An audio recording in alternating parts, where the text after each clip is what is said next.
ஷர்மிளா, வங்கதேசத்தில் முன்னாள் பிரதமர் ஷேக் ஹசீனாவுக்கு மரண தண்டனை விதித்து அந்த நாட்டின் டாக்காவில் உள்ள சர்வதேச குற்றவியல் நீதிமன்றம் தீர்ப்பு அளித்திருக்கிறது.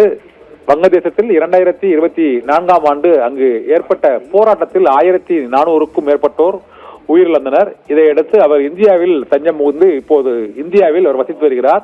இந்த சூழ்நிலையில் அவர் மீது மனித உரிமைகள் மீறப்பட்டதாகவும் வன்முறைகளை மக்களை ஈடுபடுத்தியதாகவும் குற்றச்சாட்டு வைக்கப்பட்டு அவர் மீது வழக்கு தொடரப்பட்டது. இந்த வழக்கில் இன்று காலையில் அவர் குற்றவாளி என தீர்ப்பு அளிக்கப்பட்டது. இப்போது அவருக்கு விதிக்கப்பட்டுள்ள தண்டனை விவரம் அறிவிக்கப்பட்டிருக்கிறது. அதில் வங்கதேசத்தின் முன்னாள் பிரதமர் ஷேக் ஹசீனாவுக்கு மரண தண்டனை விதித்து டாக்கா குற்றவியல் நீதிமன்றம் தீர்ப்பு அளித்திருக்கிறது. சர்வதேச அளவில் ஒரு நாட்டின் முன்னாள் பிரதமருக்கு மரண தண்டனை விதிப்பது அண்மை காலத்தில் இதுவே முதல் முறையாகும்.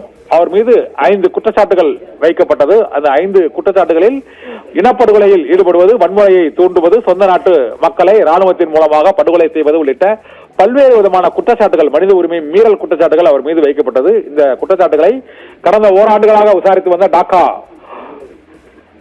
குற்றவியல் நீதிமன்றம் இன்று தீர்ப்பு அளித்திருக்கிறது. அவரை குற்றவாளி என்று அறிவித்த ஒரு 2 மணி நேரத்தில் அவருக்கு மரண தண்டனை விதித்து வங்கதேசத்தில் உள்ள டாக்கா குற்றவியல் நீதிமன்றம் இன்று தீர்ப்பு அளித்திருக்கிறது.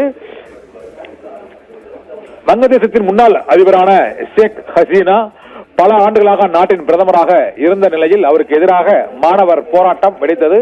இந்த போராட்டத்தை அடக்கும் நிகழ்வில் போராட்டக்காரர்களை ஒடுக்கிய நிலையில் 1000க்கும் மேற்பட்டோர் உயிரிழந்தனர். இவ்வாறு உயிரிழந்த நிலையில் அவரது அதிபர் மாளிகையை, பிரதமரின் வீடே சூறையாடப்பட்ட நிலையில் அவர் அங்கிருந்து தப்பி இந்தியாவில் தஞ்சமடைந்திருந்தார். அவர் மீதான வழக்கு விசாரணை நடைபெற்று வந்த நிலையில் இப்போது இடைக்கால அரசு அங்கு பொறுப்பேற்று பதவி வகித்து வருகிறது. இருந்த போதிலும் இந்த வழக்கு மீதான விசாரணையில் இன்று அளித்த தீர்ப்பில் அவருக்கு மரண தண்டனையை விதித்து டாக்கா சர்வதேச குற்றவியல் நீதிமன்றம் தீர்ப்பளித்திருக்கிறது. ஷர்மிளா.